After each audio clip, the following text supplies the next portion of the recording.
ಊಟ ಏನಕ್ಕೆ ಈ ಥರ ಮಾಡಲ್ಲ? ಅನ್ನ ಸಾಂಬಾರು ಹಿಂಗೆ ತಿನ್ಬೇಕಲ್ವಾ? ಯಾಕೆ ಅನ್ನ ಸಾಂಬಾರು ಯಾಕೆ ತಿನ್ನಲ್ಲ? ತಿಂತೀಯ?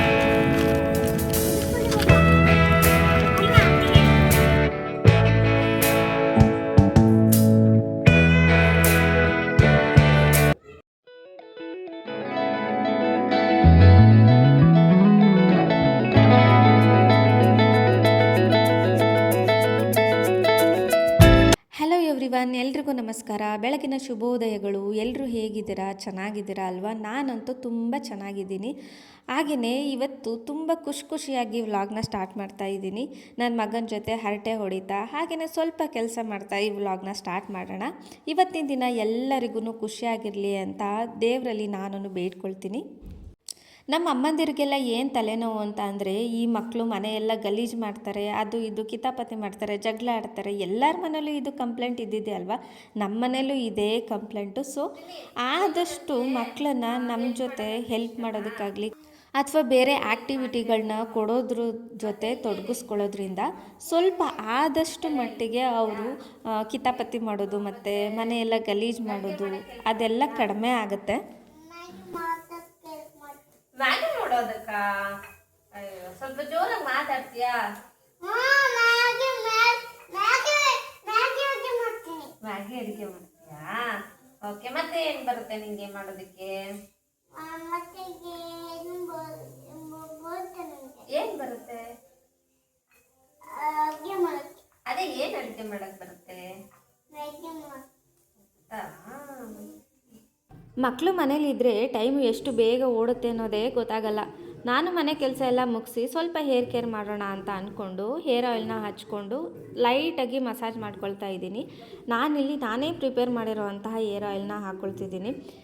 ಇದನ್ನು ಹಚ್ಕೊಳ್ಳೋದ್ರಿಂದ ಡ್ಯಾಂಡ್ರಫ್ ಇದ್ದರೆ ಡ್ಯಾಂಡ್ರಫ್ ಹೋಗುತ್ತೆ, ಹಾಗೆಯೇ ಹೇರು ಸಾಫ್ಟ್ ಆಗುತ್ತೆ ಮತ್ತು ಹೇರು ಗ್ರೋತ್ ಆಗೋದಕ್ಕೆ ಹೆಲ್ಪ್ ಮಾಡುತ್ತೆ, ಹಾಗೆ ಸಾಫ್ಟ್ ಆ್ಯಂಡ್ ಶೈನಿ ಆಗುತ್ತೆ.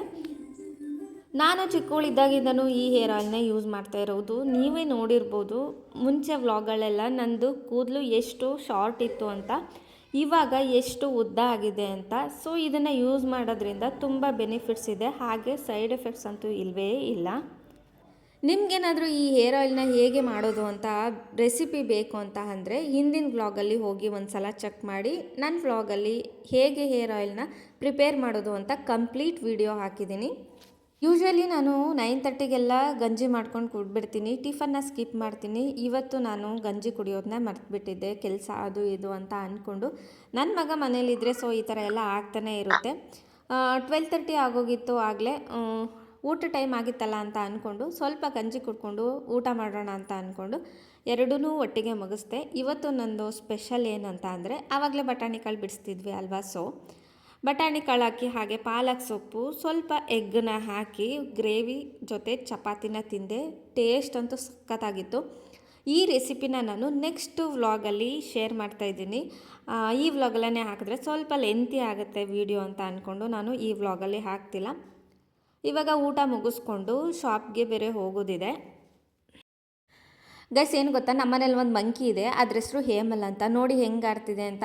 ಅವನಿಗೆ ಅಂಗಡಿಗೆ ಬರೋದು ಅಂದರೆ ಎಷ್ಟು ಇಷ್ಟ ಅಂತ ಅಂದರೆ, ಮನೇಲಿರೋದಕ್ಕಿಂತ ಅಂಗಡಿಯಲ್ಲಿರೋದೇ ತುಂಬ ಇಷ್ಟ. ನಾನು ಜಾಸ್ತಿ ರಿಸ್ಟ್ರಿಕ್ಟ್ ಮಾಡೋಕ್ಕೆ ಹೋಗಲ್ಲ. ಯಾಕೆ ಅಂತ ಅಂದರೆ, ಪಾಪ ಅವನಿಗೆ ಮನೆ ಹತ್ರನೂ ಆಟ ಆಡೋದಕ್ಕೆ ಯಾರೂ ಫ್ರೆಂಡ್ಸ್ ಇಲ್ಲ. ಸೊ ಸ್ಕೂಲ್ ಬಿಟ್ಟರೆ ಮನೆ, ಮನೆ ಬಿಟ್ಟರೆ ಸ್ಕೂಲ್ ಅಂತಲೇ ಇರ್ತಾನೆ. ಹಾಗಾಗಿ ವೀಕ್ಲಿ 1-2 ಡೇಸು ಶಾಪ್ಗೆ ಕರ್ಕೊಂಬರ್ತೀನಿ ನನ್ನ ಜೊತೆ. ಮಧ್ಯಾಹ್ನ ಬಂದರೆ ಸಂಜೆವರೆಗೂ ನನ್ನ ಜೊತೆ ಇರ್ತಾನೆ. ನಾನು ಹೇರ್ ಆಯಿಲ್ ಬಗ್ಗೆ ನಿಮಗೆ ಹೇಳಿದ್ದೆ ಅಲ್ವಾ? ಸೊ ನನ್ನ ಫ್ರೆಂಡ್ಗೆ ಹೇರ್ ಆಯಿಲ್ ಬೇಕಿತ್ತು, ಸೊ ಅದಕ್ಕೆ ಕೊರಿಯರ್ ಮಾಡೋಣ ಅಂತ ಪ್ಯಾಕ್ ಮಾಡ್ತಿದ್ದೆ. ಅವಳದು ಇದು ಸೆಕೆಂಡ್ ಆರ್ಡರು. ಅವಳಿಗಂತೂ ತುಂಬ ಇಷ್ಟ ಆಗಿದೆ ಈ ಹೇರ್ ಆಯಿಲು, ತುಂಬ ವರ್ಕ್ ಆಗಿದೆ ಅಂತಲೂ ಹೇಳ್ತಿದ್ಲು. ಸೊ 2ನೇ ಸಲ ಅದು ಜಾಸ್ತಿ ಆರ್ಡರ್ ಮಾಡ್ಕೊಂಡಿದ್ದಾಳೆ ಈ ಸಲ. ಅದಕ್ಕೇ ಕೊರಿಯರ್ ಮಾಡೋಣ ಅಂತ ಪ್ಯಾಕ್ ಮಾಡ್ತಿದ್ದೆ. ಮನೆಯಲ್ಲಾದರೆ ನನಗೆ ಸ್ವಲ್ಪ ಕೆಲಸ ಅದು ಇದು ಅಂತ ಅಂದ್ಕೊಂಡು ಮರ್ತೇ ಬಿಡ್ತೀನಿ. ಅದಕ್ಕೆ ಆಯಿಲ್ನ ಪ್ಯಾಕ್ ಮಾಡಿಕೊಂಡು ಬಾಟಲಿಗೆ ಹಾಕ್ಕೊಂಡು ಶಾಪಲ್ಲೇ ಪ್ಯಾಕ್ ಮಾಡಿ ಹಾಗೆ ಹೋಗ್ಬಿಟ್ಟು ಕೊರಿಯರ್ ಮಾಡೋಣ ಅಂತ ತೊಗೊಬಂದು, ಇಲ್ಲಾದರೆ ಎಲ್ಲ ಐಟಮ್ಸು ಸಿಗುತ್ತೆ. ಸೊ ಪ್ಯಾಚ್ ಇರ್ಬೋದು, ಎಲ್ಲದೂ ಸಿಗುತ್ತೆ. ಸೊ ಅದಕ್ಕೇ ಇಲ್ಲೇ ನಾನಿವಾಗ ಪ್ಯಾಕ್ ಮಾಡ್ತಿದ್ದೀನಿ. ಇವಾಗ ನಾನು ಮತ್ತು ಹೇಮಲ್ಲು ಕೊರಿಯರ್ ಆಫೀಸ್ಗೆ ಹೋಗ್ಬಿಟ್ಟು ಕೊರಿಯರ್ ಮಾಡಿಬಿಟ್ಟು ಬರೋಣ ಅಂತ ಅಂದ್ಕೊಂಡಿದ್ದೀವಿ. ಗೈಸ್ ನೋಡಿ, ಮನೆಯಲ್ಲಿ ಅನ್ನ ಸಾಂಬಾರು ಏನಾದರೂ ತಿನ್ನಬೇಕು ಅಂತ ಅಂದರೆ ಅವನಿಗೆ ನಾನು ಹಿಂಸೆ ಮಾಡಿ ಕೈ ತುತ್ತು ಕೊಡಬೇಕು. ಇದಾದರೆ ಹೆಂಗೆ ಹೋಗ್ತಿದೆ ಹೊಟ್ಟೆ ಒಳಗೆ ಅಂತ. ಚಿನಿ, ಊಟ ಏನಕ್ಕೆ ಈ ಥರ ಮಾಡಲ್ಲ? ಅನ್ನ ಸಾಂಬಾರು ಹಿಂಗೆ ತಿನ್ಬೇಕಲ್ವಾ? ಯಾಕೆ ಅನ್ನ ಸಾಂಬಾರು ಯಾಕೆ ತಿನ್ನಲ್ಲ? ತಿಂತೀಯಾ?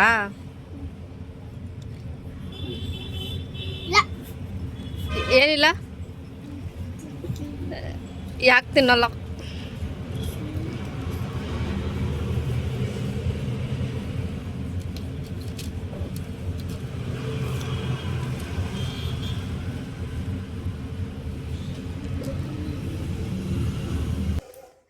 ಗೈಸ್, ಇವತ್ತಂತೂ ಎಷ್ಟು ಬಿಸಿಲಿದೆ ಅಂತ ಅಂದರೆ ತುಂಬ ಬಿಸಿಲಿದೆ.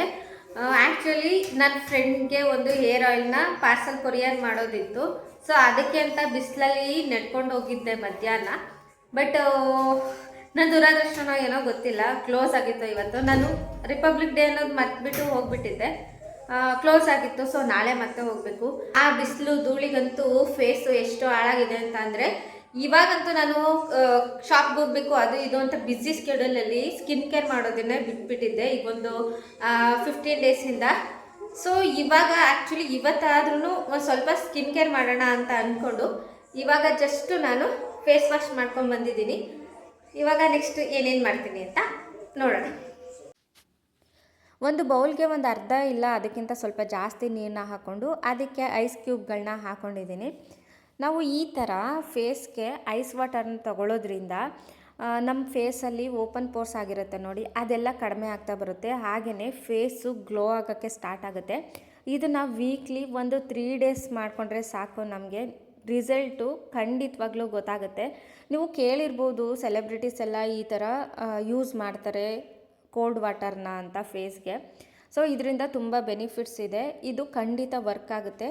ನೀವು 1 ವೀಕ್ ಯೂಸ್ ಮಾಡಿದ್ರೆ ಸಾಕು, ನಿಮಗೆ ರಿಸಲ್ಟು ಗೊತ್ತಾಗ್ಬಿಡುತ್ತೆ. ಕಂಟಿನ್ಯೂಸ್ ಯೂಸ್ ಮಾಡಿ, ಫೇಸು ಚೆನ್ನಾಗಾಗುತ್ತೆ, ಗ್ಲೋ ಆಗುತ್ತೆ, ಓಪನ್ ಪೋರ್ಸ್ ಎಲ್ಲ ಕಡಿಮೆ ಆಗುತ್ತೆ. ಹೇರ್ ಆಯಿಲ್ ಆಗಿರ್ಬೋದು ಮತ್ತು ಫೇಸ್ಗೆ ಯಾವುದಕ್ಕೆ ಆಗಿರ್ಬೋದು ರೆಗ್ಯುಲರಾಗಿ ನಾವು ಯೂಸ್ ಮಾಡಿದ್ರೇ ರಿಸಲ್ಟ್ ನಮಗೆ ಗೊತ್ತಾಗೋದು. 1 ದಿನ 2 ದಿನ ಯೂಸ್ ಮಾಡಿ ಬಿಟ್ಟರೆ ಅದರಿಂದ ನಮಗೆ ಯಾವುದೇ ರಿಸಲ್ಟು ಸಿಗಲ್ಲ. ಫೇಸ್ಗೆ ನಾನು ಕೋಲ್ಡ್ ವಾಟರ್ ತೊಗೊಂಡು ಆದಮೇಲೆ ಒಂದು ಫೇಸ್ ಪ್ಯಾಕ್ನ ರೆಡಿ ಮಾಡ್ಕೊಳ್ತಾ ಇದ್ದೀನಿ. ಒಂದು ಬೌಲ್ಗೆ 1 ಟೇಬಲ್ ಸ್ಪೂನ್ ಆಗೋವಷ್ಟು ಕಡಲೆ ಹಿಟ್ಟು, 1/4 ಟೇಬಲ್ ಸ್ಪೂನ್ ಆಗೋವಷ್ಟು ಅರಿಶಿನ, ಹಾಗೆಯೇ ಒಂದು 2 ಅಥವಾ 3 ಟೇಬಲ್ ಸ್ಪೂನ್ ಆಗೋವಷ್ಟು ಹಾಲನ್ನ ಹಾಕ್ಕೊಂಡು ನೀಟಾಗಿ ಮಿಕ್ಸ್ ಮಾಡ್ಕೊಳ್ತಿದ್ದೀನಿ. ನಮಗೆ ಫೇಸ್ ಪ್ಯಾಕ್ಗೆ ಎಷ್ಟು ಕನ್ಸಿಸ್ಟೆನ್ಸಿ ಬೇಕೋ ಅಷ್ಟು ಗಟ್ಟಿಯಾಗಿ ಅಥವಾ ತೆಳುವಾಗಿ ಈ ಪ್ಯಾಕ್ನ ಮಾಡಿಕೊಂಡ್ರೆ ಸಾಕಾಗುತ್ತೆ.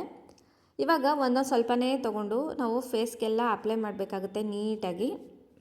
ಈ ಫೇಸ್ ಪ್ಯಾಕ್ನ ನಾನು ಸ್ಕೂಲ್ ಡೇಸು ಕಾಲೇಜ್ ಡೇಸಿಂದನೂ ಯೂಸ್ ಮಾಡ್ಕೊಂಡು ಬಂದಿದ್ದೀನಿ. ಇದು ತುಂಬ ವರ್ಕ್ ಆಗುತ್ತೆ, ಸಿಂಪಲ್ ರೆಮಿಡಿ ಅಂತ ಹೇಳ್ಬೋದು. ಹಾಗೆಯೇ ಮನೆಯಲ್ಲಿರುವಂಥ ಸಾಮಗ್ರಿಗಳನ್ನೇ ಯೂಸ್ ಮಾಡಿಕೊಂಡು ಮಾಡೋದ್ರಿಂದ ತುಂಬ ಈಸಿಯಾಗಿ ನಮಗೆ ಎಲ್ಲ ಇಂಗ್ರೀಡಿಯೆಂಟ್ಸು ಸಿಕ್ಬಿಡುತ್ತೆ.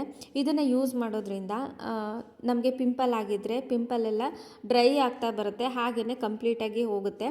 ಹಾಗೆಯೇ ಮಾರ್ಕ್ಗಳೇನಾದರೂ ಇದ್ದರೆ ಪಿಂಪಲ್ ಮಾರ್ಕು ಅದನ್ನು ಕಡಿಮೆ ಆಗುತ್ತೆ. ಹಾಗೆಯೇ ಫೇಸು ಗ್ಲೋ ಆಗೋಕ್ಕೂ ಹೆಲ್ಪ್ ಮಾಡುತ್ತೆ. ಇದನ್ನು ಫೇಸ್ ಪ್ಯಾಕ್ನ ಹಚ್ಕೊಂಡು ಒಂದು 10 to 15 ಮಿನಿಟ್ಸು ನೀಟಾಗಿ ಡ್ರೈ ಆಗೋದಕ್ಕೆ ಬಿಡಬೇಕು. ಆಗಲೇ ನಮಗೂ ರಿಸಲ್ಟು ಗೊತ್ತಾಗೋದು. ಹಚ್ಕೊಂಡು ಹಾಗೆಯೇ ವಾಶ್ ಮಾಡಿದ್ರೆ ತಕ್ಷಣವೇ ಏನು ರಿಸಲ್ಟ್ ಗೊತ್ತಾಗಲ್ಲ. ಸೊ ಫೇಸ್ ಪ್ಯಾಕ್ನ ಹಚ್ಕೊಂಡು ಒಂದು 10 to 15 ಮಿನಿಟ್ಸು ನೀಟಾಗಿ ಡ್ರೈ ಆಗೋದಕ್ಕೆ ಬಿಟ್ಬಿಡಿ. ಅದಾದಮೇಲೆ ಫೇಸ್ನ ವಾಶ್ ಮಾಡ್ಕೊಳ್ಳಿ. ಗೈಸ್ ನೋಡಿ, ಇವಾಗ ನಾನು ಫೇಸ್ ವಾಶ್ ಮಾಡ್ಕೊಂಡು ಬಂದಿದ್ದೀನಿ. ಫೇಸ್ ವಾಶ್ ಮಾಡೋದಕ್ಕೆ ನಾನು ಸೋಪ್ ಆಗಲಿ ಯಾವುದೇ ಥರವಾದ ಫೇಸ್ ವಾಶ್ ಏನು ಯೂಸ್ ಮಾಡಿಲ್ಲ, ಹಂಗೆ ಜಸ್ಟ್ ನೀರಲ್ಲಿ ಮುಖ ತೊಳ್ಕೊಂಡು ಬಂದಿದ್ದೀನಿ ಅಷ್ಟೇ. ನೀವೇ ನೋಡ್ತಿರ್ಬೋದು ಫೇಸು ಸ್ವಲ್ಪ ಬ್ರೈಟ್ ಆಗಿದೆ. ನೀವೇ ನೋಡ್ತಿರ್ಬೋದು ಮುಂಚೆ ಇದ್ದಿದ್ದು ನನ್ನ ಫೇಸ್ಗೂ ಇವಾಗ ಇರೋ ಫೇಸ್ಗೂ ಎಷ್ಟು ಡಿಫ್ರೆನ್ಸ್ ಇದೆ ಅಂತ. ಗ್ಲೋ ಆಗಿದೆ ನನ್ನ ಫೇಸು. ಸೊ ಇದೇ ಥರ ನಾವು ರೆಮಿಡಿಗಳನ್ನ ಮನೆಯಲ್ಲೇ ಮಾಡಿಕೊಂಡು ಯೂಸ್ ಮಾಡ್ಕೊಳ್ಳೋದ್ರಿಂದ ಸೈಡ್ ಎಫೆಕ್ಟ್ ಆಗುತ್ತೆ. ಹಾಗೆಯೇ ಏನಾದರೂ ನಮ್ಮ ಸ್ಕಿನ್ ಹಾಳಾಗುತ್ತೆ ಅನ್ನೋ ಚಿಂತೆನೇ ಬೇಡ, ಏನು ಪ್ರಾಬ್ಲಮ್ ಆಗಲ್ಲ. ಸೊ ಇದೇ ಥರ ಮನೆಯಲ್ಲೇ ನೀವು ಟ್ರೈ ಮಾಡಿ. ಫ್ರೆಂಡ್ಸ್, ಇವತ್ತಿನ ವ್ಲಾಗ್ನ ನಾನು ಇಲ್ಲಿಗೆ ಎಂಡ್ ಮಾಡ್ತಾಯಿದ್ದೀನಿ. ಹೋಪ್ಫುಲಿ ನಿಮಗೆಲ್ಲರಿಗೂ ಈ ವ್ಲಾಗು ಇಷ್ಟ ಆಗಿದೆ, ಹಾಗೆಯೇ ಯೂಸ್ಫುಲ್ ಆಗಿದೆ ಅಂತ ಅಂದ್ಕೊಳ್ತೀನಿ. ಇನ್ನು ಇದೇ ಥರ ಒಳ್ಳೊಳ್ಳೆ ವ್ಲಾಗ್ಗಳು ಬೇಕು ನೀವು ನೋಡಬೇಕು ಅಂತ ಅಂದರೆ, ಒಳ್ಳೊಳ್ಳೆ ರೆಸಿಪೀಸ್ ಬೇಕು, ಈ ಥರ ಸ್ಕಿನ್ ಕೇರು ಹೇರ್ ಕೇರ್ ಬಗ್ಗೆ ಒಳ್ಳೆ ಮಾಹಿತಿ ಬೇಕು ಅಂತ ಅಂದರೆ ನಮ್ಮ ಚಾನಲ್ನ ಸಬ್ಸ್ಕ್ರೈಬ್ ಮಾಡ್ಕೊಳ್ಳೋದು ಮಾತ್ರ ಮರಿಬೇಡಿ. ಬೆಲ್ ಐಕನ್ನ ಕ್ಲಿಕ್ ಮಾಡ್ಕೊಳ್ಳಿ, ಯಾಕೆ ಅಂದರೆ ನನಗೆ ಯಾವುದೇ ಹೊಸ ವಿಡಿಯೋ ಹಾಕಿದ್ರು ಫಸ್ಟ್ ನೋಟಿಫಿಕೇಷನ್ ನಿಮಗೆ ಬರುತ್ತೆ. ಪ್ಲೀಸ್ ನನ್ನ ಸಪೋರ್ಟ್ ಮಾಡಿ. Thank you.